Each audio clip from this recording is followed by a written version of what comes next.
ನಮಸ್ಕಾರ. ಕರ್ನಾಟಕ ಇದೀನಗೆ ಸ್ವಾಗತ. ನಾನು ಲತಾ ಧರ್ಮರಾಜ್. ಈಗ ಹೆಡ್ಲೈನ್ಸ್. ನಾಯಿಯನ್ನು ಹಿಮ್ಮೆಟ್ಟಿಸಲು ಮನೆ ಅಂಗಳಕ್ಕೆ ಕಾಡಾನೆ ಲಗ್ಗೆ. ವಿಡಿಯೋ ಸೆರೆ ಹಿಡಿಯುತ್ತಿದ್ದ ವ್ಯಕ್ತಿ ಸ್ವಲ್ಪದರಲ್ಲೇ ಬಚಾವ್. ಸಾಮಾಜಿಕ ಜಾಲತಾಣದಲ್ಲಿ ವಿಡಿಯೋ ವೈರಲ್. ಮನುಷ್ಯನ ಜೀವನಕ್ಕೆ ಕ್ರೀಡೆ ಅತ್ಯವಶ್ಯ. ಉತ್ತಮ ಆರೋಗ್ಯ ಕಾಪಾಡಲು ಕ್ರೀಡೆ ಸಹಕಾರಿ. ಜಿಲ್ಲಾಧಿಕಾರಿ ಲತಾಕುಮಾರಿ ಹೇಳಿಕೆ.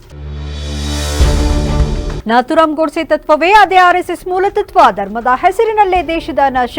ಬಿಜೆಪಿ ವಿರುದ್ಧ ಸಚಿವ ಪ್ರಿಯಾಂಕ್ ಖರ್ಗೆ ವಾಗ್ದಾಳಿ.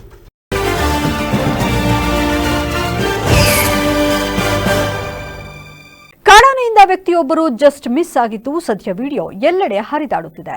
ಇಂದು ಮುಂಜಾನೆ ಕಾಡಾನೆಯೊಂದು ಮನೆಯ ಸಮೀಪ ಬರುತ್ತಿದ್ದಂತೆ ಮನೆಯೊಳಗಿದ್ದ ನಾಯಿ ಬೆನ್ನಟ್ಟಲು ಮುಂದಾಗಿದೆ. ಆಗ ರೊಚ್ಚಿಗೆದ್ದ ಕಾಡಾನೆ ಘರ್ಜನೆಯೊಂದಿಗೆ ಹಿಮ್ಮೆಟ್ಟಿಸುತ್ತಾ ಮನೆಯಂಗಳಕ್ಕೆ ಬಂದಿದ್ದು ಮೊಬೈಲ್ನಲ್ಲಿ ವಿಡಿಯೋ ಸೆರೆ ಹಿಡಿಯುತ್ತಿದ್ದ ವ್ಯಕ್ತಿಯೋರ್ವರು ಗಾಬರಿಯಿಂದ ಮನೆಯೊಳಗೆ ಓಡಿ ಹೋಗಿ ತಪ್ಪಿಸಿಕೊಂಡಿದ್ದಾರೆ. ಇದೀಗ ಕಾಡಾನೆ ವಿಡಿಯೋ ಸೆರೆ ಹಿಡಿಯುತ್ತಿದ್ದವರು ತಪ್ಪಿಸಿಕೊಂಡಿರುವ ಭಯಾನಕ ಘಟನೆಯ ದೃಶ್ಯ ಸಾಮಾಜಿಕ ಜಾಲತಾಣದಲ್ಲಿ ಎಲ್ಲೆಡೆ ಹರಿದಾಡುತ್ತಿದೆ. ಬೇಲೂರು ತಾಲೂಕಿನ ಬಿಕ್ಕೋಡು ಭಾಗಗಳಲ್ಲಿ ಕಾಡಾನೆಗಳ ಹಾವಳಿ ದಿನದಿಂದ ದಿನಕ್ಕೆ ಹೆಚ್ಚಾಗುತ್ತಿದ್ದು, ಕಾಡಾನೆ ಮಾನವ ಸಂಘರ್ಷ ನಿಯಂತ್ರಿಸಲು ಅರಣ್ಯ ಇಲಾಖೆ ಸಾಕಷ್ಟು ಅಗತ್ಯ ಕ್ರಮಗಳನ್ನು ಕೈಗೊಂಡಿದೆ.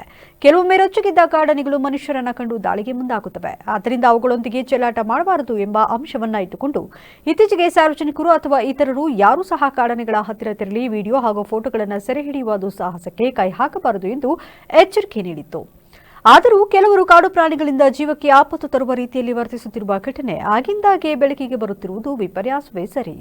ಕ್ರೀಡೆಯು ಮನುಷ್ಯನ ಜೀವನಕ್ಕೆ ಅತ್ಯವಶ್ಯ. ಪ್ರತಿಯೊಬ್ಬರ ಜೀವನದಲ್ಲಿ ಕ್ರೀಡೆಯು ಅತ್ಯಮೂಲ್ಯವಾಗಿದೆ ಎಂದು ಜಿಲ್ಲಾಧಿಕಾರಿ ಲತಾಕುಮಾರಿ ತಿಳಿಸಿದ್ದಾರೆ. ನಗರದ ಸರ್ಕಾರಿ ವಿಜ್ಞಾನ ಮೈದಾನದಲ್ಲಿ ಆಯೋಜಿಸಲಾಗಿದ್ದ ಡ್ಯಾಡ್ ಸನ್ ಕಪ್ನ ಕ್ರಿಕೆಟ್ ಪಂದ್ಯಾವಳಿಯನ್ನು ಉದ್ಘಾಟಿಸಿ ಮಾತನಾಡಿದ ಅವರು, ಕ್ರೀಡೆಯು ಮನುಷ್ಯನ ಆರೋಗ್ಯವನ್ನು ಸುಧಾರಿಸುತ್ತದೆ. ಇನ್ನು ಮುಂದೆ ಮಹಿಳೆಯರ ವಿಭಾಗವನ್ನು ತೆರೆದು ಅವರಿಗೆ ಒಂದು ಅವಕಾಶವನ್ನು ನೀಡಬೇಕು.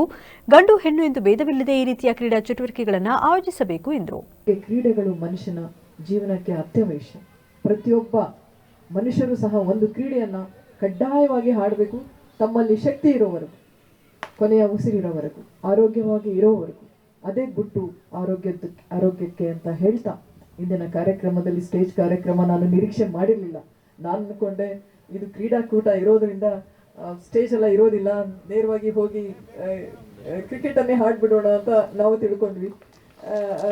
ಆದರೂ ಈಗ ಒಂದು ಪುಟಾಣಿ ಸ್ಟೇಜ್ ಮಾಡಿ ಒಂದು ಮಾತಾಡಲಿಕ್ಕೆ ಅವಕಾಶ ಮಾಡಿಕೊಟ್ಟಿದ್ದೀರಾ, ತುಂಬ ಧನ್ಯವಾದಗಳು. ಜೊತೆಗೆ ಈ ಮಳೆ, ಇಂದಿನ ದಿನ ಸ್ವಲ್ಪ ತುಂತುರು ಮಳೆ ಇತ್ತು. ಈಗಲೂ ಸಹ ತುಂಬ ಮೋಡ ಮುಚ್ಚಿದ ವಾತಾವರಣ ಇದೆ. ಅದರಲ್ಲೂ ಸಹ ನಿಮ್ಮ ಉತ್ಸಾಹ ಏನು ಕುಂದಿಲ್ಲ. ಆದರೆ ನಾನು ಡ್ಯಾಡ್ಸನ್ ಅವ್ರಿಗೆ ಒಂದು ಮಾತು ಹೇಳ್ತೀನಿ, ನಾವು ಯಾವಾಗಲೂ ಫೆಮಿನಿಸ್ಟ್, ಮಹಿಳಾ ಪರವಾದಿಗಳು. ಇನ್ನು ನಮ್ಮ ಹೆಣ್ಮಕ್ಳು ಇದ್ದಾರೆ, ಪುಟಾಣಿ ಹೆಣ್ಮಕ್ಳದ್ದು ನಮ್ದು ಒಂದು ಟೀಮ್ ಮಾಡಿ ಇನ್ನು ಮುಂದೆ ಡ್ಯಾಡ್ಸನ್ ಜೊತೆಯಲ್ಲಿ ಡ್ಯಾಡ್ಸ್ ಡಾಟರ್ನು ಸಹ ಸೇರಿಸ್ಕೊಳ್ಳಿ. ನಾಥೂರಾಮ್ ಗೋಡ್ಸೆ ತತ್ವ ಯಾವುದು? ಅದೇ ಆರ್ಎಸ್ಎಸ್ ತತ್ವ ಎಂದು ಬಿಜೆಪಿ ವಿರುದ್ಧ ಪ್ರಿಯಾಂಕ್ ಖರ್ಗೆ ವಾಗ್ದಾಳಿ ನಡೆಸಿದ್ದಾರೆ. ಸುದ್ದಿಗೋಷ್ಠಿಯಲ್ಲಿ ಮಾತನಾಡಿದ ಅವರು, ಬಡವರಿಗೆ ಶಿಕ್ಷಣ ಇರಬಾರದು, ನಿರುದ್ಯೋಗದಿಂದ ಇರಬೇಕು, ಧರ್ಮದ ಹೆಸರನ್ನ ಕೊಟ್ಟು ಅದರಲ್ಲೇ ತೇಲಾಡಿಸಬೇಕೆಂಬುದು ಬಿಜೆಪಿಯವರ ಉದ್ದೇಶವಾಗಿದೆ. ಸಕಾರಾತ್ಮಕವಾಗಿ ನಮ್ಮ ಇಲಾಖೆಯಿಂದ ಹೋರಾಟ ಮಾಡಲಿದ್ದೇವೆ. ಹೋರಾಟಗಾರರು ಹಾಗೂ ಮಹಿಳಾ ಸಂಘದ ಹೋರಾಟಗಾರರು, ಮುಖ್ಯಮಂತ್ರಿಗಳು ಮತ್ತು ಉಪಮುಖ್ಯಮಂತ್ರಿಗಳು ಮುಂದಿನ ಹೋರಾಟ ಹೇಗೆ ಮಾಡಬೇಕು ಎಂದು ಸಭೆ ಮಾಡಿ ನೀಲಿನಕ್ಷೆಯನ್ನು ಮಾಡುತ್ತೇವೆ ಎಂದರಲ್ಲದೆ, 20 ವರ್ಷ ಆಯಿತು, ಇವರು ಬಂದು 11 ವರ್ಷವಾಯಿತು, ಕೇವಲ ಭ್ರಷ್ಟಾಚಾರವೇ ವಿನಃ ಬೇರೆ ಯಾವ ಕೆಲಸವೂ ನಡೆದಿಲ್ಲ. ಇವರೇನು ಕತ್ತೆ ಕಾಯ್ತಾ ಇದ್ದಾರಾ, ಇಲ್ಲ 11 ವರ್ಷ ನಿದ್ದೆ ಮಾಡ್ತಾ ಇದ್ದೀರಾ ಎಂದು ಪ್ರಶ್ನಿಸಿದ್ರು. ಆ ವ್ಯಕ್ತಿ ಎಲ್ಲಾನ ಕ್ರೀಡಾಪಟು ಎಲ್ಲ ಹೆಸರು ಹೇಳಿದ್ರು ಅಥವಾ ಆ ವ್ಯಕ್ತಿಗೆ ಸರ್ಕಾರದಿಂದ 15 ಲಕ್ಷ ಜಿಮ್ ಮಾಡಕ್ ಕೊಟ್ಟಿದ್ರು. ಅವ್ರು ಕೆಲವು ಏನೋ ಒಂದು RTI ಏನೋ ಕೇಳಿದ್ದಾರೆ, ಅದು ವಿಳಂಬ ಆಗಿದೆ ಅಂದ್ಬಿಟ್ಟು ಅವರು ಪ್ರತಿಭಟನೆ ಮಾಡಿದ್ರು. ಏನೋ ಪೆಟ್ರೋಲ್ ಸುರಿಸ್ಕೊಳಕ್ಕೆ ಹೋಗಿದ್ದಂತೆ ಆ ವ್ಯಕ್ತಿ. ಆ ಪೆಟ್ರೋಲ್ ಕ್ಯಾನ್ ಅನ್ನ ಸೀಸ್ ಮಾಡಿ ಅವ್ರ ಮೇಲೆ ಕೇಸ್ ಹಾಕಿದ್ದಾರೆ. ಅಂದ್ರೆ ನಾಳೆ ಪೊಲೀಸರಿಗೆ ತೊಂದರೆ ಆಗ್ತದೆ ಅಂದ್ಬಿಟ್ಟು ಅದನ್ನು ನನ್ನ ಮೇಲೆ ಹಾಕ್ತಾರೆ ಅಂತ ಸುಳ್ಳು ಸುದ್ದಿ ಇದೆ. ಬಿಜೆಪಿ ಅವ್ರ ಮೇಲೆ ಕೇಸ್ ಹಾಕ್ತಾ ಇದೀನಿ. ಇವಾಗ ನಮ್ಮ ಅಧ್ಯಕ್ಷರ ಇದು ಡ್ರಾಫ್ಟ್ ಬರ್ತಾ ಇದೆ, ನಮ್ಮ ಜಿಲ್ಲಾ ಅಧ್ಯಕ್ಷರ ಕಡೆಯಿಂದ ನಾವು ಅಲ್ಲಿ ಅವ್ರಿಗೆ ಕೇಸ್ ಹಾಕ್ತೀವಿ.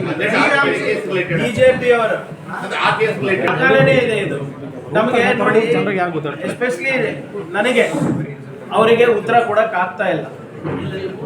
ನಾನು ಕೇಳಿರುವಂತ ಪ್ರಶ್ನೆಗಳಿಗೆ ಅವ್ರ ಹತ್ರ ಉತ್ತರ ಇಲ್ಲ. ಅವ್ರ ಪಕ್ಷದ ಬಗ್ಗೆ ಆಗಿರ್ಬೋದು, ಅವ್ರ ಭ್ರಷ್ಟಾಚಾರದ ಬಗ್ಗೆ ಆಗಿರ್ಬೋದು, ಅಥವಾ RSS ಅವ್ರ ಬಗ್ಗೆ ಆಗಿರ್ಬೋದು. ಈಗ RSS ಅವ್ರಿಗೆ ತೋರಿಸ್ಬೇಕಲ್ಲ ಅವರು, ನಾವು ಇಲ್ಲ ಇನ್ನ ಆಕ್ಟಿವ್ ಇದೀವಿ, ಪ್ರಿಯಾಂಕ್ ಖರ್ಗೆ ವಿರುದ್ಧ ಹೋರಾಟ ಮಾಡ್ತಾ ಇದೀವಿ, ಅದಕ್ಕೆ ಹಿಂಗೆ ಸುಳ್ಳು ಹಬ್ಬಿಸ್ತಾರೆ. ಪ್ರೂವ್ ಮಾಡ್ಲಿ ನೋಡೋಣ. ರಾಜಕೀಯದ ನಿವೃತ್ತಿ ತಗೋತಾ ಅವ್ರ ಲೀಡರ್ಗಳು ಪ್ರೂವ್ ಮಾಡ್ಬಿಡ್ಲಿ ಅವರು. ಕಲ್ಟ್ ಸಿನಿಮಾವು ಇದೇ ಜನವರಿ 23ರಂದು ತೆರೆ ಕಾಣಲಿದ್ದು, ಕರ್ನಾಟಕ ಕಲ್ಟ್ ಪ್ರವಾಸ ಮಾಡುತ್ತಿದ್ದೇವೆ ಎಂದು ಚಿತ್ರದ ನಾಯಕ ನಟ ಜಾಹಿದ್ ಖಾನ್ ತಿಳಿಸಿದ್ದಾರೆ. ಸುದ್ದಿಗೋಷ್ಠಿಯಲ್ಲಿ ಮಾತನಾಡಿದ ಅವರು, ಈ ಸಿನಿಮಾವು ಯುವಕರಿಗೆ ಉತ್ತಮ ಸಾಮಾಜಿಕ ಸಂದೇಶ ಸಾರುವ ಸಿನಿಮಾವಾಗಿದೆ. ಸಿನಿಮಾದಲ್ಲಿ ನಾಯಕಿ ಮಲೈಕಾ ಡಿಂಪಲ್, ಕ್ವೀನ್ ರಚಿತಾರಾಮ್, ರಂಗಾಯಣ ರಘು, ಅಚ್ಯುತ್ ಕುಮಾರ್ ನಟಿಸಿದ್ದು ಅರ್ಜುನ್ ಜನ್ಯ ಅವರ ಮ್ಯೂಸಿಕ್ ಸಂಯೋಜನೆಗೊಂಡಿದೆ. ರಾಜ್ಯದ ವಿವಿಧ ಪ್ರದೇಶಗಳಲ್ಲಿ ಈ ಸಿನಿಮಾ ಚಿತ್ರೀಕರಣ ನಡೆದಿದ್ದು ನಮ್ಮಂತಹ ಯುವ ಕಲಾವಿದರನ್ನ ಪ್ರೋತ್ಸಾಹಿಸಿ ಎಂದರು. ಅಂದರೆ ಒಂದು ಸರ್, ಇವತ್ತಿನ ಜೆನ್ಸಿ ಯೂತ್ಸ್ ಏನಿದ್ದಾರೆ, ಲವ್ವಲ್ಲಿ ಯಾವ ರೀತಿಯಲ್ಲಿ ಹ್ಯಾಮಾರ್ತಿದ್ದಾರೆ ಅದರ ಮೇಲೆ ಒಂದು ಸಂದೇಶ ಇದೆ. ಅದಾಗಿ ಇವತ್ತಿನ ಜೆನ್ಸಿ ಪೇರೆಂಟ್ಸ್ ಏನಿದ್ದಾರೆ, ಈಗ ನಿನ್ನೆ ಮೊನ್ನೆ ಮದುವೆ ಆಗಿ ಮಕ್ಕಳು ಮಾಡ್ಕೊಂಡಿರೋದು, ಅವರೆಲ್ಲ ಅವ್ರ ಜೀವನಕ್ಕೆ ಅವ್ರು ಜಾಸ್ತಿ ಗಮನ ಕೊಡ್ತಿದ್ದಾರೆ, ಮಕ್ಕಳಿಗೆ ಟೈಮ್ ಕೊಡ್ತಾ ಇಲ್ಲ. ಅವ್ರ ಪ್ರಕಾರ ಏನು ಅಂತಂದರೆ, ಮಕ್ಕಳಿಗೆ ಎಜುಕೇಷನ್ ಕೊಟ್ಬಿಟ್ರೆ, ಮಕ್ಳಿಗೆ ಆಸೆಗಳು ನಡೆಸಿಬಿಟ್ರೆ ಅವ್ರ ಜವಾಬ್ದಾರಿ ಮುಗೀತು ಅಂತ ಅಂದ್ಕೊಂಡ್ಬಿಟ್ಟಿದ್ದಾರೆ. ಅದು ಅಲ್ಲ. ಸೊ ಈ ಸಿನಿಮಾದಲ್ಲಿ ಫ್ಯಾಮಿಲಿಗೂ ಕೂಡ ತುಂಬ ಒಳ್ಳೆಯ ಸಂದೇಶ ಇಟ್ಟಿದ್ದೀವಿ ಸರ್. ಹಿರಿಯ ಕಲಾವಿದರು ಅಂದರೆ ನಮ್ಮ ಸಿನಿಮಾದಲ್ಲಿ ತುಂಬ ಕಡಿಮೆ. ನಾನು, ಮಲೈಕಾ ಅವರು, ನಮ್ಮ ಡಿಂಪಲ್, ಕ್ವೀನ್ ರಚಿತಾರಾಮ್ ಅವರು ಹೀರೋಯಿನ್ ಆಗಿ ಆ್ಯಕ್ಟ್ ಮಾಡಿದ್ದಾರೆ. ನಮ್ಮ ರಂಗಾಯಣ ರಘು ಅವರು ಇದ್ದಾರೆ, ಅಚ್ಯುತ್ ಸರ್ ಅವರು ಇದ್ದಾರೆ. ಸೊ ಇಷ್ಟೇ, ಜಾಸ್ತಿ ಕಲಾವಿದರು ಯಾರೂ ಇಲ್ಲ. ಏನಂದರೆ ನನ್ನದೇ ಸಿನಿಮಾದಲ್ಲಿ 3 ಶೇಡ್ ಇದೆ, ಮಲೈಕಾ ಅವ್ರದ್ದು 2 ಶೇಡ್ ಇದೆ, ಹಾಗೆ ನಮ್ಮ ರಚಿತಾರಾಮ್ ಅವ್ರದ್ದು 2 ಶೇಡ್ ಇದೆ. ಸೊ ಹಾಗಾಗಿ ನಮ್ಮದೇ ಶೇಡ್ ಜಾಸ್ತಿ ಆಗಿರೋದ್ರಿಂದ ನಾವು ಜಾಸ್ತಿ ಆರ್ಟಿಸ್ಟ್ಗಳನ್ನ ಹಾಕ್ಕೊಂಡಿಲ್ಲ ಈ ಸಿನಿಮಾಗೆ. ಅನಿಲ್ ಕುಮಾರ್ ಅವರು ಹೋದ ಸಿನಿಮಾ ಅವರು ಉಪಾಧ್ಯಕ್ಷ ಅಂತ ಒಂದು ಸಿನಿಮಾ ಬಂದಿದೆ, ಇವರೇ ಹೀರೋ ಪಿಕ್ಚರ್ಗೆ. ನಮ್ಮ ಕಳ್ಳ ಚಿತ್ರ ಜನವರಿ 23ಕ್ಕೆ ಬಿಡುಗಡೆ ಆಗ್ತಾ ಇದೆ. ಅವ್ರು ಹೇಳಿದ ಆಲ್ಮೋಸ್ಟ್ ಸಿನಿಮಾ ಬಗ್ಗೆ ಮಾತಾಡಿದ್ದಾರೆ. ನಮ್ಮಂಥ ಯಂಗ್ಸ್ಟರ್ಸ್ನ ನೀವು ಸಪೋರ್ಟ್ ಮಾಡಿದ್ರೆ ನಾವು ಮುಂದೆ ಹಲವಾರು ಸಿನಿಮಾಗಳು ಮಾಡ್ಬೋದು, ನಿಮ್ಮನ್ನ ಮನರಂಜಿಸ್ಬೋದು. ದಯವಿಟ್ಟು ಎಲ್ಲರೂ ಜನವರಿ 23ಕ್ಕೆ ಸಿನಿಮಾನ ನೋಡಿ ನಮ್ಮನ್ನೆಲ್ಲ ಸಪೋರ್ಟ್ ಮಾಡಿ. ಮಾಧ್ಯಮದ ಮೂಲಕ ನೀವೇ ಜನಕ್ಕೆ ತಲುಪಿಸ್ಬೇಕು, ಈ ಥರ ಒಂದು ಸಿನಿಮಾ ಬರ್ತದೆ ಅಂತ ನಿಮ್ಮ ಸಪೋರ್ಟ್ ಇರಲಿ. ಇದು ನನ್ನ 3ನೇ ಸಿನಿಮಾ. ನನ್ನ ದಾವಣಗೆರೆ. ಅಸಂಘಟಿತ ವಲಯದಲ್ಲಿರುವ ಟೇಲರ್ಗಳ ಜೀವನ ಭದ್ರತೆ ಟೇಲರ್ ಅಸೋಸಿಯೇಷನ್ ಕಳೆದ ಹಲವು ವರ್ಷಗಳಿಂದ ಹೋರಾಟ ನಡೆಸಿಕೊಂಡು ಬರುತ್ತಿದ್ದು, ಸರ್ಕಾರದಿಂದ ಸಮರ್ಪಕ ಸ್ಪಂದನೆ ಸಿಗುತ್ತಿಲ್ಲ ಎಂದು ಟೇಲರ್ ಜಿಲ್ಲಾಧ್ಯಕ್ಷ ಎಚ್.ಎಸ್. ವೆಂಕಟೇಶ್ ತಿಳಿಸಿದ್ದಾರೆ. ನಗರದಲ್ಲಿ ನಡೆದ ಕರ್ನಾಟಕ ರಾಜ್ಯ ಟೇಲರ್ ಅಸೋಸಿಯೇಷನ್ 25ನೇ ವರ್ಷದ ವಾರ್ಷಿಕೋತ್ಸವ ಕಾರ್ಯಕ್ರಮ ಉದ್ಘಾಟಿಸಿ ಮಾತನಾಡಿದ ಅವರು, ನಮ್ಮ ಬೇಡಿಕೆಗಳ ಈಡೇರಿಕೆಗೆ ರಾಜ್ಯದ ಎಲ್ಲಾ ಜಿಲ್ಲೆಗಳಲ್ಲಿ ಹೋರಾಟ, ಮನವಿ, ಸಭೆ, ಪ್ರತಿಭಟನೆಗಳನ್ನು ನಡೆಸಲಾಗಿದೆ. ಆದರೂ ಸರ್ಕಾರದ ಗಮನ ಸಂಪೂರ್ಣವಾಗಿ ಟೇಲರ್ಗಳ ಸಮಸ್ಯೆಗಳತ್ತ ಹರಿದಿಲ್ಲ. ಈ ಕಾರ್ಯಕ್ರಮಕ್ಕೆ ಕಾರ್ಮಿಕ ಇಲಾಖೆ ಅಧಿಕಾರಿಗಳನ್ನು ಆಹ್ವಾನಿಸಿದ್ದರೂ ಒಬ್ಬರು ಆಗಮಿಸದಿರುವುದು ಸರ್ಕಾರದ ನಿರ್ಲಕ್ಷ್ಯದ ಸ್ಪಷ್ಟ ಉದಾಹರಣೆ. ಟೇಲರ್ಗಳು ಸಮಾಜದ ಅವಿಭಾಜ್ಯ ಅಂಗವಾಗಿದ್ದರೂ ಅವರಿಗೆ ಯಾವುದೇ ಭದ್ರತೆ ಇಲ್ಲ. ವಯಸ್ಸಾದ ಬಳಿಕ ದುಡಿಯಲು ಸಾಧ್ಯವಾಗದ ಸ್ಥಿತಿ ಬಂದರೂ ಪಿಂಚಣಿ ಇಲ್ಲ. ಆರೋಗ್ಯ ಸಮಸ್ಯೆ ಎದುರಾದರೂ ಸರ್ಕಾರದಿಂದ ಸೂಕ್ತ ನೆರವು ದೊರೆಯುತ್ತಿಲ್ಲ. ಇಂತಹ ಪರಿಸ್ಥಿತಿಯಲ್ಲಿ ಸಂಘಟನೆಯೇ ನಮ್ಮ ಶಕ್ತಿ ಎಂದು ತಿಳಿಸಿದರು. ಸಂಘವನ್ನು ಇನ್ನಷ್ಟು ಗಟ್ಟಿಗೊಳಿಸುವ ಉದ್ದೇಶದಿಂದ ಇಡೀ ರಾಜ್ಯದಲ್ಲಿ ಪ್ರವಾಸ ಮಾಡಿ ಸದಸ್ಯರನ್ನು ಸಂಘಟಿಸಲಾಗುತ್ತಿದೆ ಎಂದರು. ಕಾರ್ಯಕ್ರಮದಲ್ಲಿ ಅರ್ಹ ಸದಸ್ಯರಿಗೆ ಕಾರ್ಮಿಕ ಕಾರ್ಡ್ಗಳನ್ನು ವಿತರಿಸಲಾಯಿತು. ಸಂಘಟನೆಯಲ್ಲಿ ತೊಡಗಿಸಿಕೊಂಡು ಸರ್ಕಾರದ ಜೊತೆ ಹೋರಾಟ ಮಾಡಿಕೊಂಡು ಬಂದಿದ್ದೀವಿ. ಹಾಗೆಯೇ ಮುಖ್ಯವಾಗಿ ನಮ್ಮ ಸರ್ಕಾರದಿಂದ ನಮ್ಮ ಬೇಡಿಕೆಗಳನ್ನ ಕೇಳ್ತಾ ಪ್ರತಿಯೊಬ್ಬರಿಗೂ ಶಾಸಕರಿಗಾಗಲಿ ಹಾಗೂ DC-ಗಳಿಗಾಗಲಿ ಎಲ್ಲರಿಗೂ ಮನವಿಗಳು ಕೊಡ್ತಾ ಬಂದಿದ್ದೀವಿ. ಅಷ್ಟು ಮನವಿಗಳಿಗೆ ಈ ದಿವಸ ಒಂದು ಕಾರ್ಮಿಕ ಕಾರ್ಡ್ ವಿತರಣೆಯನ್ನ ಅಸಂಘಟಿತ ಕಾರ್ಮಿಕ ಕಾರ್ಡ್ ಅಂತ ಹೇಳಿ ಒಂದು ನಮ್ಮ ಟೈಲರ್ಸ್ ವೃತ್ತಿ ಬಂದವರಿಗೊಂದು ಕಾರ್ಡ್ ವಿತರಣೆ ಮಾಡ್ತಾ ಇದ್ದಾರೆ. ಅದರಲ್ಲಿ ಉಪಯೋಗಗಳೇನು ಅಂತ ನಿಮಗೆಲ್ಲ ಕೆಲವರಿಗೆ ಗೊತ್ತಿದೆ. ಅದರೇನಪ್ಪ ಅಂದರೆ ಅದರಲ್ಲಿ ಉಪಯೋಗ ಅಂದರೆ ನಮ್ಮಲ್ಲಿ ಮರಣದ ನಂತರ 3 ಲಕ್ಷ ರೂಪಾಯಿನ ಹಾಗೂ ಅಂಗವೈಕಲ್ಯ ಆದರೆ ಮತ್ತೆ 2 ಲಕ್ಷ ಹಾಗೂ ಆಸ್ಪತ್ರೆ ವೆಚ್ಚಗಳಿಗೆ ಅಂತ 50,000 ರೂಪಾಯಿನ ಕೊಡುವಂಥ ವ್ಯವಸ್ಥೆ ಮಾಡ್ತಿದ್ದಾರೆ. ನಾವು ಸರ್ಕಾರದಲ್ಲಿ ಮನವಿ ಮಾಡ್ಕೊಳ್ಳೋದೇನಪ್ಪ ಅಂದರೆ ನಾವು ಬದುಕಿದ್ದಾಗ ನಮಗೆ ಏನಾದರೂ ಅದಕ್ಕೆ ಸವಲತ್ತುಗಳು ಕೊಡಬೇಕು ಅಂತ ಸರ್ಕಾರದ ಒತ್ತಾಯ ಮಾಡ್ತಾ ಇದ್ದೀವಿ. ಈಗ 60 ವರ್ಷ ಆದಮೇಲೆ ನಮಗೆ ಕೆಲಸ ಮಾಡಲಿಕ್ಕಾಗಲ್ಲ. ಈಗ ಕಟ್ಟಡ ಇದೇ ವೇಳೆ ಬಿಎಂ ನಾಗೇಂದ್ರ, ಬಾಬಣ್ಣ, ಯೂನಿಸ್, ಶರೀಫ್, ಯಲ್ಲಾಪುರಿ ಹಾಜರಿದ್ದರು. ಹಾಸನದ ವಿಜಯನಗರದ ಕ್ರೈಸ್ಟ್ ಶಾಲೆಯಲ್ಲಿ ಹಮ್ಮಿಕೊಂಡಿದ್ದ ಪ್ರೇಮಧಾರೆಯ ಸಮಾರಂಭದಲ್ಲಿ ಆಗಮಿಸಿದ್ದ ವಿದ್ಯಾರ್ಥಿಗಳು ತಾವು ಓದಿದ ಶಾಲಾ ದಿನಗಳನ್ನು ಹಾಗೂ ಬಾಲ್ಯ ದಿನದ ಸವಿ ನೆನಪುಗಳನ್ನು ಮೆಲುಕು ಹಾಕಿದರು. ಪ್ರೌಢಶಾಲೆಯ ಹಂತದಲ್ಲಿ ಹೊಸತನವನ್ನು ಕಲಿಯುವ, ಇನ್ನೊಬ್ಬರಿಗೆ ಸಹಾಯ ಮಾಡುವ ನಮ್ಮ ಗುರಿ ತಲುಪುವ ಹಂಬಲ ಅಗಾಧವಾಗಿತ್ತು ಎಂದು ತಮ್ಮ ಅಂತರಂಗದ ಅನಿಸಿಕೆಗಳನ್ನು ವಿದ್ಯಾರ್ಥಿಗಳು ಹಾಗೂ ಆಡಳಿತ ಸಿಬ್ಬಂದಿಗಳು ಹಂಚಿಕೊಂಡರು. 2017ರಿಂದ 2025ರವರೆಗಿನ ಶೈಕ್ಷಣಿಕ ವರ್ಷದಲ್ಲಿ ವಿದ್ಯಾರ್ಥಿಗಳು ಸುಮಾರು 420 ವಿದ್ಯಾರ್ಥಿಗಳು ಸಮಾವೇಶಗೊಂಡಿದ್ದರು. They have waited patiently, dreaming of touching you once again. When you first walked through these gates, your little hands clutched tightly to your parents' fingers.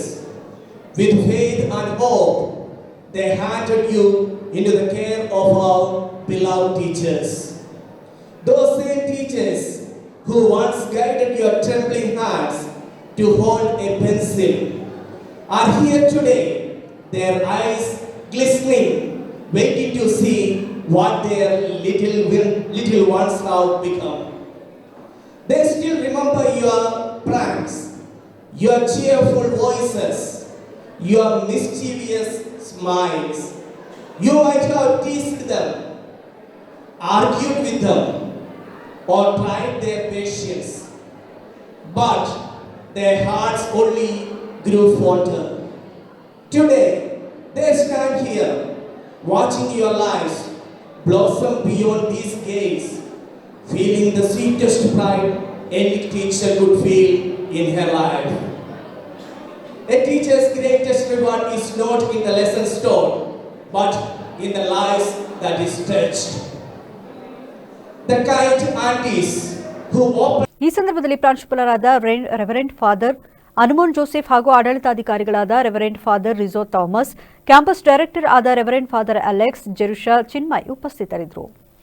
ತೋಟದೊಳಗೆ ಕೆಲಸಕ್ಕೆ ಕೂಲಿ ಕಾರ್ಮಿಕರನ್ನ ಬಿಟ್ಟು ರಸ್ತೆ ಬದಿ ನಿಲ್ಲಿಸಿದ ಆಪೆ ಆಟೋ ಮೇಲೆ ಒಂಟಿ ಸಲಗ ದಾಳಿ ಮಾಡಿ ಸಂಪೂರ್ಣ ಜಖಂಗೊಳಿಸಿರುವ ಘಟನೆ ಬೇಲೂರು ತಾಲೂಕಿನ ಸಾಲವರ ಗ್ರಾಮದಲ್ಲಿ ನಡೆದಿದೆ.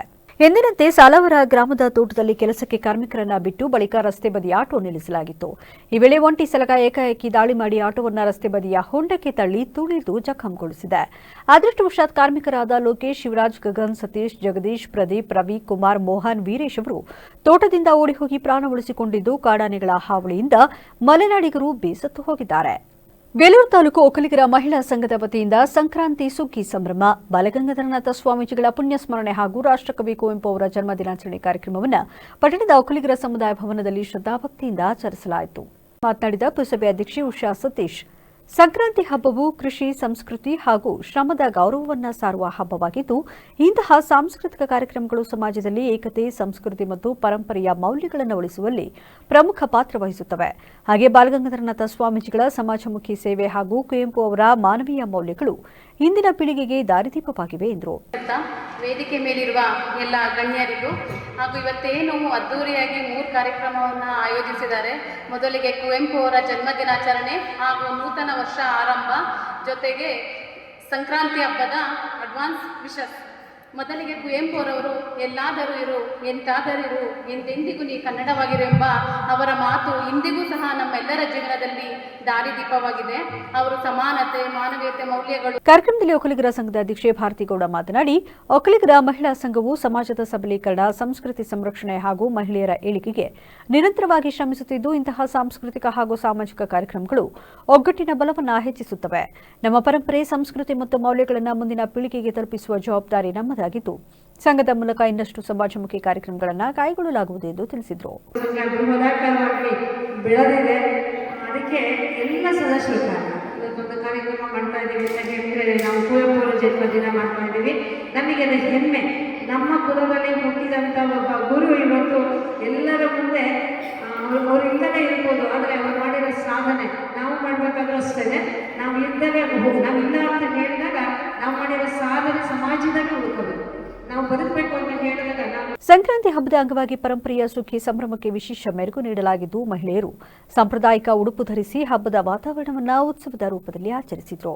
ಈ ಸಂದರ್ಭದಲ್ಲಿ ಪುಣೆ ಹರಣಿ ಗಣೇಶ್, ಗೌರವಾಧ್ಯಕ್ಷೆ ಶ್ರೀದೇವಿ ಮುಖಪ್ಪಗೌಡ, ಉಪಾಧ್ಯಕ್ಷೆ ಮುದ್ದಮ್ಮ, ಕಾರ್ಯದರ್ಶಿ ಕವಿತಾ ಮಹೇಶ್, ಖಜಾಂಚಿ ಉಷಾ ಹಾಜರಿದ್ದರು. ರಸ್ತೆ ಮಧ್ಯೆ ಅಯ್ಯಪ್ಪ ಸ್ವಾಮಿ ಮಂಟಪ ಹಾಕಿ ಸಾರ್ವಜನಿಕರಿಗೆ ತೊಂದರೆ ನೀಡಿದ್ದು, ಗ್ರಾಮಸ್ಥರ ಆಕ್ರೋಶದ ಮೇರೆಗೆ ಮಂಟಪವನ್ನು ತೆರವು ಮಾಡಿರುವ ಘಟನೆ ಆಲೂರಿನಲ್ಲಿ ನಡೆದಿದೆ. ತಾಲೂಕಿನ ಕಸ್ಬಾ ಹೋಬಳಿ ಮರಸು ಕಾಲೋನಿ ಗ್ರಾಮದಲ್ಲಿ ಅಯ್ಯಪ್ಪ ಸ್ವಾಮಿ ಪೂಜೆಯ ಪ್ರಯುಕ್ತ ಕೆಂಚನಹಳ್ಳಿ, ತೊಗರನಹಳ್ಳಿ, ಸಮದಾಲೆ, ಬಿಜ್ಜನಹಳ್ಳಿ ಮುಂತಾದ ಗ್ರಾಮಗಳಿಗೆ ಸಂಪರ್ಕ ಕಲ್ಪಿಸುವ ಮುಖ್ಯ ರಸ್ತೆಯ ಮಧ್ಯಭಾಗದಲ್ಲೇ ಯಾವುದೇ ರೀತಿಯ ವಾಹನಗಳು ಓಡಾಡದಂತೆ ಸಾರ್ವಜನಿಕರಿಗೆ ತೊಂದರೆ ಆಗುವಂತೆ ಕಾನೂನು ಉಲ್ಲಂಘನೆ ಮಾಡಿ ರಸ್ತೆ ಮಧ್ಯೆ ಅಯ್ಯಪ್ಪ ಸ್ವಾಮಿ ಮಂಟಪ ಮಾಡಿಕೊಂಡು ಅದರೊಟ್ಟಿಗೆ ರಸ್ತೆ ಮಧ್ಯದಲ್ಲಿ ಶಾಮಿಯಾನ ಹಾಕಿ 2 ದಿನಗಳ ಕಾಲ ಸಾರ್ವಜನಿಕರಿಗೆ ತೊಂದರೆ ನೀಡಿದ್ದಕ್ಕೆ ಸುತ್ತಮುತ್ತಲ ಗ್ರಾಮಸ್ಥರ ಆಕ್ರೋಶ ವ್ಯಕ್ತಪಡಿಸಿ ಈ ರೀತಿಯ ಶಿಸ್ತಿನ ಕಾರ್ಯಕ್ರಮಗಳು ಮತ್ತೊಮ್ಮೆ ಜರುಗದಿರಲಿ, ಅದೇ ರೀತಿ ಮತ್ತಾವ ಕಡೆಗಳಲ್ಲೂ ಈ ರೀತಿಯ ಸಾರ್ವಜನಿಕರಿಗೆ ತೊಂದರೆಯಾಗದಂತೆ ಸೂಕ್ತ ಕ್ರಮ ಕೈಗೊಳ್ಳಬೇಕು ಎಂದು ಸುತ್ತಮುತ್ತಲ ಗ್ರಾಮಸ್ಥರು ಎಚ್ಚರಿಸಿದ್ದಾರೆ. ಸಿದ್ದರಾಮಯ್ಯ ಬೆಸ್ಟ್ ಸಿಎಂ ಎಂದು ಸಚಿವ ಪ್ರಿಯಾಂಕ್ ಖರ್ಗೆ ತಿರುಗೇಟು ನೀಡಿದ್ದಾರೆ. ಜನವರಿ 11ರಂದು ಬೆಳಗ್ಗೆ 10:30ಕ್ಕೆ ಕಲಬುರಗಿಯಲ್ಲಿ ಕೇಂದ್ರ ಸಚಿವ ಕುಮಾರಸ್ವಾಮಿ ಹೇಳಿಕೆಗೆ ಮಾತನಾಡಿದ ಅವರು, ಕುಮಾರಸ್ವಾಮಿ ಕುಟುಂಬಸ್ಥರೇ ಬಿಜೆಪಿಯಿಂದ ಸ್ಪರ್ಧಿಸಿದ್ದಾರೆ, ಅಂದ್ರೆ ಅವರ ಪಾರ್ಟಿ ಎಷ್ಟು ಪ್ರಬಲವಾಗಿದೆ ಯೋಚಿಸಿ ಅಂತ ಪ್ರಿಯಾಂಕಾ ಖರ್ಗೆ ತಿರುಗೇಟು ನೀಡಿದ್ದಾರೆ. ಇನ್ನು ಕುಮಾರಸ್ವಾಮಿ ತಮ್ಮ ಪಾರ್ಟಿಯನ್ನೇ ಮಾರಾಟಕ್ಕೆ ಇಟ್ಟುಕೊಂಡಿದ್ದು ಬೇರೆಯವರಿಗೆ ಲೀಸ್ ಅಂತ ಮಾತಾಡ್ತಾರೆ ಅಂತ ಖರ್ಗೆ ಆಕ್ರೋಶ ವ್ಯಕ್ತಪಡಿಸಿದ್ದಾರೆ. ಇಲ್ಲ, ಯಾವ ಪಾರ್ಟಿಯಿಂದ ಅಂತ ಅವ್ರಿಗೆ ಈಗ ನಿನ್ನೆ ಲೀಸ್ ಅಂತ ಹೇಳಿದ್ರು. ಅವ್ರ ಪ್ಲಾಟ್ ನಲ್ಲಿ ಆಗ್ಲೇ ಬಿಜೆಪಿಯವರು ಬಹುಮಾಡಿ ಎತ್ತರದ ಕಟ್ಟಡಗಳು ಕಟ್ಕೊಂಡಿದೆ. JDS ಅಕ್ರಮ ಮಾಡ್ಕೊಂಡಿದಾರಲ್ಲ ಆಗ್ಲೇ. ಇವಾಗ JDS ಉಳಿದಿದೆಯಾ ಎಲ್ಲನ ಹೇಳಿ? ಇವತ್ತು ಅವರ ಸಂಬಂಧಿಕರೇ ಬಿಜೆಪಿ ಟಿಕೆಟ್ ನಲ್ಲಿ ನಿಲ್ತಾರೆ ಅಂದ್ರೆ ಆ ಪಾರ್ಟಿ ಎಷ್ಟು ಪ್ರಬಲವಾಗಿದೆ ಅಂತ ನೀವೇ ಯೋಚನೆ ಮಾಡಿ. ಅದ್ರ ಇಂಪ್ಯಾಕ್ಟ್ ಏನಾಗುತ್ತೆ? ಏನ್ ಇಂಪ್ಯಾಕ್ಟ್? ಕುಮಾರಸ್ವಾಮಿ ರಾಜಕಾರಣ ಏನಾಗುತ್ತೆ? ಮುಂಚೆನೂ ಇದ್ರಲ್ಲ, ಆಗಿತ್ತ ಹೇಳಿ? ಯಾವಾಗನ ಸ್ವಂತ ಬಲದ ಮೇಲೆ ಬಿಜೆಪಿಯವರು JDS ಅವರು ಬಂದಿದಾರೇನ್ರಿ? ಬಿಜೆಪಿನೇ ಬಂದಿಲ್ಲ ಅಂದ್ರೆ JDS ಹೆಂಗ್ ಬರುತ್ತೆ ಸ್ವಂತ ಬಲದ ಮೇಲೆ? ವಿಚಾರಕ್ಕೆ ಪಾದಯಾತ್ರೆ ಮಾಡಕ್ ಸ್ಟಾರ್ಟ್ ಮಾಡ್ಲಿ, ಸಂತೋಷ.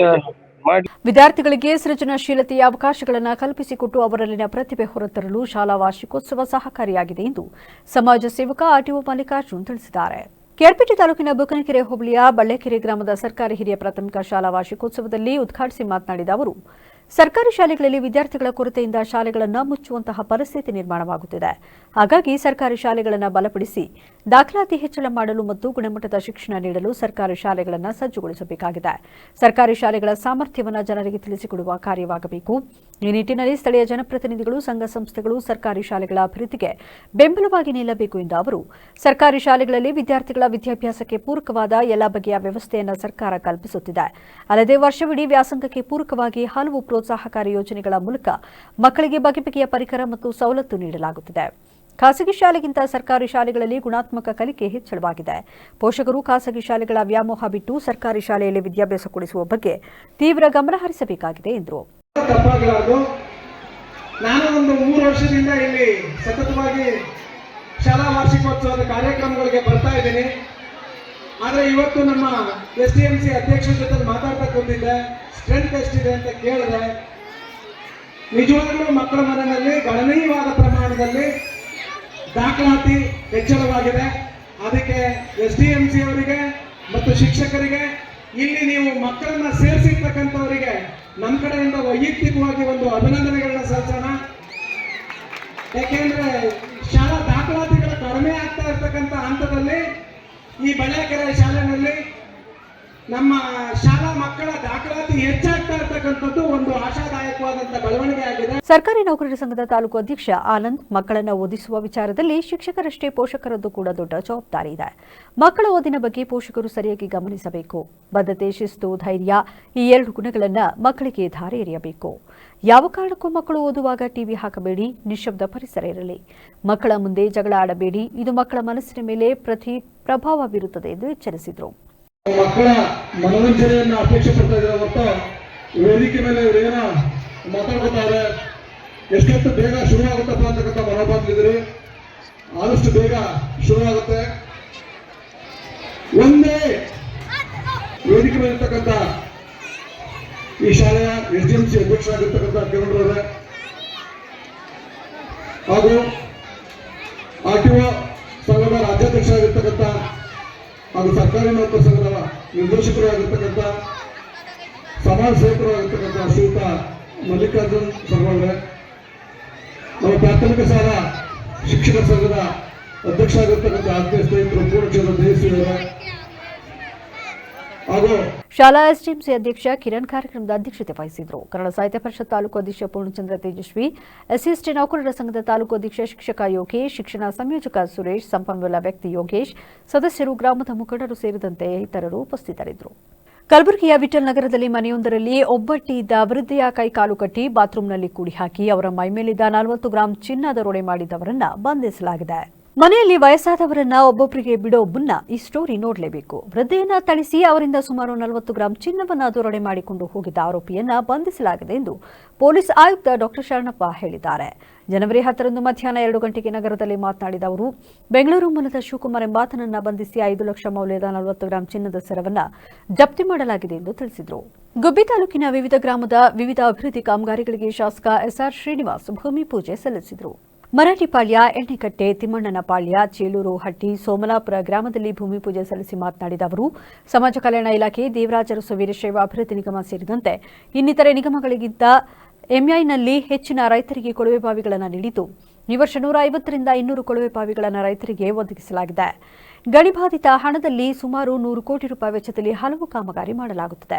70 ಅಂಗನವಾಡಿಗಳು, 33 ಶಾಲಾ ಕೊಠಡಿಗಳು ಹಾಗೂ ಅರಣ್ಯಗಳಿರುವ ಭಾಗದಲ್ಲಿ ಸಂಪೂರ್ಣ ಫೆನ್ಸಿಂಗ್ ಅಳವಡಿಸುವ ಕೆಲಸ ಮಾಡಲಾಗುತ್ತಿದೆ. ಇದರಿಂದ ಯಾವುದೇ ಕಾಡು ಪ್ರಾಣಿಗಳು ನಾಡಿನ ಕಡೆಗೆ ಬಾರದ ರೀತಿಯಲ್ಲಿ ಹಾಗೂ ಜಾನುವಾರುಗಳು ಕೂಡ ಕಾಡಿನ ಒಳಗೆ ಹೋಗದಂತೆ ಫೆನ್ಸಿಂಗ್ ಅಳವಡಿಸಲಾಗುತ್ತದೆ. ಸ್ಥಳೀಯ ಪಂಚಾಯಿತಿಯ ಎಲ್ಲಾ ಚುನಾವಣೆ ನಡೆಸುವುದಾಗಿ ಸರ್ಕಾರ ಈಗಾಗಲೇ ತಯಾರಿಯಲ್ಲಿದೆ. ಮೀಸಲಾತಿಯ ವಿಚಾರದಲ್ಲಿ ಚುನಾವಣೆ ಕಮಿಷನರ್ ಅವರೇ ಮೀಸಲಾತಿ ನಿಗದಿ ಮಾಡುವುದರಿಂದ ನಾವು ಯಾರು ಕೂಡ ಇದರಲ್ಲಿ ಮೂಗು ತೋರಿಸುವುದಿಲ್ಲ ಎಂದರಲ್ಲದೆ, ಮುಖ್ಯಮಂತ್ರಿ ಬದಲಾವಣೆ ವಿಚಾರ ನನಗಂತೂ ಗೊತ್ತಿಲ್ಲ. ಸಿಎಂ ಬದಲಾವಣೆ ಮಾಡುವುದು ಬಿಡುವುದು ಹೈಕಮಾಂಡ್ಗೆ ಬಿಟ್ಟ ವಿಚಾರ ಎಂದು ಶಾಸಕರು ಮಾಧ್ಯಮದವರಿಗೆ ತಿಳಿಸಿದರು. ಎಂಐನಲ್ಲಿ ಕೊಡ್ತಾ ಇದ್ದೀವಿ, ಎಂಐ ಲೆಕ್ಕ ತಂತ ಇಲ್ಲ. ನಾವು ಈ ವರ್ಷನೇ ಎಂಐ 150 ಬೋರ್ ಕೊಡ್ತೀವಿ.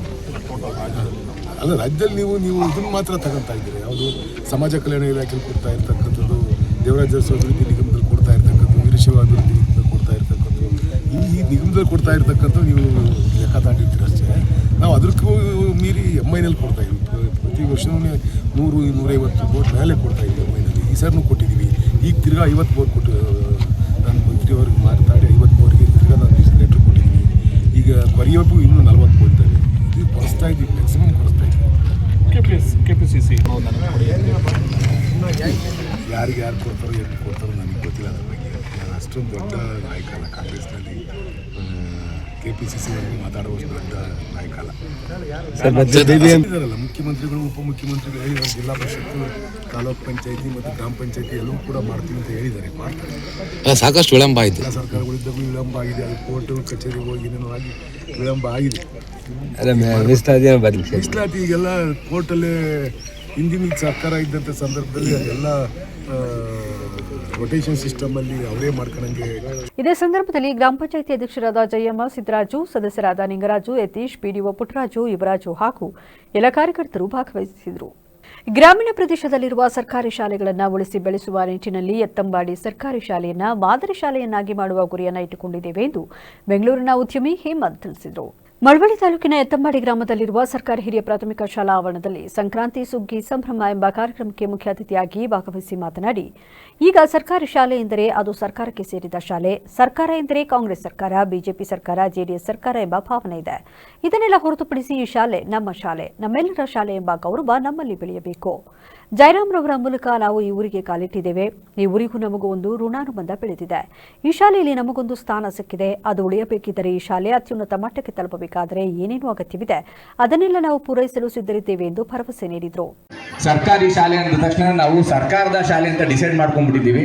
ಸೊ ಸರ್ಕಾರ ಅಂದ ತಕ್ಷಣ ಕಾಂಗ್ರೆಸ್, ಬಿಜೆಪಿನೋ, JDS ಇನ್ನೊಂದು ಮತ್ತೊಂದು ಅಂತಾನು ಕೂಡ ಡಿಸೈಡ್ ಮಾಡ್ಕೊಂಡಿರ್ತೀವಿ. ಆದರೆ ಅದೆಲ್ಲವನ್ನ ಹೊರತುಪಡಿಸಿ ಸರ್ಕಾರಿ ಶಾಲೆ ಅಂತ ಹೇಳಿದ್ರೆ ನಮ್ಮ ಶಾಲೆ, ನಮ್ಮೆಲ್ಲರ ಶಾಲೆ ಅನ್ನೋ ಗೌರವ ನಮ್ಮೆಲ್ಲರ ಮೇಲೂ ಬೆಳಿಬೇಕು. ಹಾಗೆ ನಾನಂತ ಒಂದು ಆಸೆ ಪಡ್ತಾ ಇದ್ದೀನಿ. ಇವತ್ತು ನಿಮ್ಮ ಊರಿಗೆ ಜಯರಾಮ್ ಸರ್ ಮುಖಾಂತರ ನಾವು ಈ ಊರಿಗೆ ಕಾಲಿಟ್ಟಿದ್ದೀವಿ ಅಂತ ಹೇಳಿದಾಗ ನಮಗೂ ಈ ಊರಿಗೂ ಒಂದು ಋಣಾನುಬಂಧ ಬೆಳೀತಾ ಇದೆ. ಆ ಋಣವನ್ನು ನಾವು ಉಳಿಸ್ಕೊಳ್ಬೇಕು ಅಂತ ಹೇಳಿದ್ರೆ ಈ ಶಾಲೆ ಇವತ್ತು ನಮಗೊಂದು ಸ್ಥಾನವನ್ನು ಕೊಟ್ಟಿದೆ ಅಂತ ಹೇಳಿದ್ರೆ ಈ ಶಾಲೆ ಅತ್ಯುನ್ನತ ಮಟ್ಟಕ್ಕೆ ತಲುಪೋದಕ್ಕೆ ಏನು ಸಹಕಾರ ಬೇಕಿದ್ರು ನಾವುಗಳು ಮಾಡಕ್ಕೆ ಸಿದ್ಧವಾಗಿದ್ದೀವಿ. ಅವ್ರನ್ನ ಕೇಳದೆ ಕೂಡ ನಾನು ಈ ಮಾತನ್ನ ನಿಮಗೆ ಕೊಡ್ತಾ ಇದ್ದೀನಿ. ಇಲ್ಲಿ ನಾವು ಸಂಪಾದನೆ ಮಾಡೋದ್ರಲ್ಲಿ ಒಂದು ಭಾಗ ಈ ಶಾಲೆಗೆ ಅಂತ ಇಟ್ಟಿರೋದು ನಾವು ಒಂದು ಮಾದರಿ ಶಾಲೆಯನ್ನಾದ್ರೂ ನಾವು ಹುಟ್ಟು ಹಾಕಬೇಕು.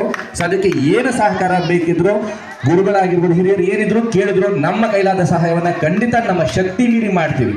ಈ ಶಾಲೆಯನ್ನ ನೋಡಿದ್ರೆ 10 ಹಳ್ಳಿ. ಇದೇ ವೇಳೆ ಮತ್ತೋರ್ವ ಉದ್ಯಮಿ ಜಯರಾಮು ಮಾತನಾಡಿ, ಹಳ್ಳಿಯಲ್ಲಿ ಬಹುತೇಕ ಸರ್ಕಾರಿ ಶಾಲೆಗಳು ಮುಚ್ಚುವಂತಹ ಪರಿಸ್ಥಿತಿ ಬಂದಿದೆ. ಅಂತಹ ಸಂದರ್ಭದಲ್ಲಿ ವರ್ಷ ಪೂರ್ತಿ ಕಷ್ಟಪಟ್ಟು ಬೆಳೆದ ಬೆಳೆಯನ್ನ ಮನೆ ತುಂಬಿಸಿಕೊಳ್ಳುವ ಸುಗ್ಗಿ ಹಬ್ಬ, ಸಂಕ್ರಾಂತಿ ಹಬ್ಬದ ವಾತಾವರಣವನ್ನು ಸೃಷ್ಟಿಸಿ ನಮ್ಮ ಕಣ್ಮನ ತುಂಬಿಸಿದ ಇಲ್ಲಿನ ಶಿಕ್ಷಕ ವೃಂದ ಮತ್ತು ಮಕ್ಕಳಿಗೆ ಹೃದಯಪೂರ್ವಕ ಧನ್ಯವಾದಗಳನ್ನು ತಿಳಿಸುತ್ತೇನೆ. ಹಳ್ಳಿಯ ಶಾಲೆಗಳನ್ನು ಓದಿ ವಿದ್ಯಾವಂತರಾಗಿ ಪಟ್ಟಣಗಳಲ್ಲಿ ಉದ್ಯೋಗ ನಿಮಿತ್ತ ಒತ್ತಡದ ಜೀವನ ನಡೆಸುತ್ತಿರುವ ನನ್ನ ಕುಟುಂಬದವರು ಮತ್ತು ಸಹೋದ್ಯೋಗಿಗಳನ್ನು ಕರೆತಂದು ಇಲ್ಲಿ ಸಮಯ ಕಳೆದದ್ದಕ್ಕೆ ಅವರಿಗೂ ಧನ್ಯವಾದಗಳು ಎಂದರು. ಇಷ್ಟು ಅಚ್ಚುಕಟ್ಟಾಗಿ ವ್ಯವಸ್ಥೆ ಮಾಡಿ ನಮ್ಮ ಕಣ್ತುಂಬಿಸಿ ನಮ್ಮ ಮನದಲ್ಲಿ ಇರ್ತಕ್ಕಂಥ ಶಿಕ್ಷಕ ವೃಂದದವರಿಗೆ ಎಲ್ಲರಿಗೂ ಈ ಸಂಕ್ರಾಂತಿ ಹಬ್ಬದ ಶುಭಾಶಯಗಳನ್ನು ಕೋರ್ತಾ, ಇವತ್ತು ಹಳ್ಳಿನಲ್ಲಿ ಶಾಲೆಗಳು ಮುಚ್ಚೋಗ್ತಾ ಇದ್ದಾವೆ. ಇಂಥ ಒಂದು ಸಂದರ್ಭದಲ್ಲಿ ಹಳ್ಳಿನಲ್ಲಿ ಇಂಥ ವಾತಾವರಣವನ್ನು ಸೃಷ್ಟಿ ಮಾಡಿ ಇಷ್ಟೊಂದು ಮನೋರಂಜನೆ ಕೊಡ್ತಿರ್ತಕ್ಕಂಥ ಈ ಶಾಲೆಯ ಶಿಕ್ಷಕ ವೃಂದದವರಿಗೆ ನನ್ನ ಹೃದಯಪೂರ್ವಕ ವಂದನೆಗಳನ್ನು ಅರ್ಪಿಸ್ತೀನಿ. ಯಾಕೆಂದರೆ ಮಕ್ಕಳುಗಳು ಶಾಲೆಗಳಲ್ಲಿ ಕಡಿಮೆ ಆಗ್ತಾ ಹೋಗ್ತಾ ಇದ್ದಾರೆ. ಹಳ್ಳಿಗಳಲ್ಲಿ ಈಗೆಲ್ಲ ನಾವೆಲ್ಲ ಹಳ್ಳಿನಲ್ಲೇ ಹುಟ್ಟಿ ಹಳ್ಳಿನಲ್ಲಿ ಬೆಳೆದು ಹಳ್ಳಿ ಶಾಲೆನಲ್ಲಿ ಓದಿ ಇವತ್ತು ಬೆಂಗಳೂರಿನಲ್ಲಿ ಹೋಗಿ ಉದ್ಯೋಗ ಮಾಡ್ತಾ ಇದ್ದೀವಿ. ಇದೇ ಸಂದರ್ಭದಲ್ಲಿ ಎತ್ತಂಬಾಡಿ ಗ್ರಾಮ ಪಂಚಾಯಿತಿ ಅಧ್ಯಕ್ಷರಾದ ಭಾಗ್ಯಮ್ಮ, ಪುಟ್ಟಸ್ವಾಮಾಚಾರಿ, ಸಿಆರ್ಪಿ ಶಿಕ್ಷಕ ರೇವಣ್ಣ ಹಾಗೂ ಬೆಂಗಳೂರಿನ ಉದ್ಯಮಿಗಳಾದ ಜಯರಾಮ್ ಶಿವಕುಮಾರ್, ವೀರಣ್ಣ, ಹೇಮಂತ್ ಮತ್ತು ಇತರರನ್ನು ಸನ್ಮಾನಿಸಿ ಅಭಿನಂದಿಸಲಾಯಿತು. ಕಾರ್ಯಕ್ರಮದಲ್ಲಿ ಪ್ರಭಾರ ಮುಖ್ಯ ಶಿಕ್ಷಕ ವಿಶ್ವನಾಥ್ ಸೇರಿದಂತೆ ಶಿಕ್ಷಕವರಿಂದ ಎಸ್ಡಿಎಂಸಿ ಅಧ್ಯಕ್ಷರಾದ ರಮೇಶ್, ಉಪಾಧ್ಯಕ್ಷರಾದ ಸೋಮಶೇಖರ್, ಶಿವಲಿಂಗೇಗೌಡ, ಕೆಂಚೇಗೌಡ, ಕೆಂಪೇಗೌಡ, ಕೆಂಪರಾಜು ಸೇರಿದಂತೆ ಇತರರು ಉಪಸ್ಥಿತರಿದ್ದರು. ಕೊನೆಯಲ್ಲಿ ಮತ್ತೊಮ್ಮೆ ಮುಖ್ಯಾಂಶಗಳು.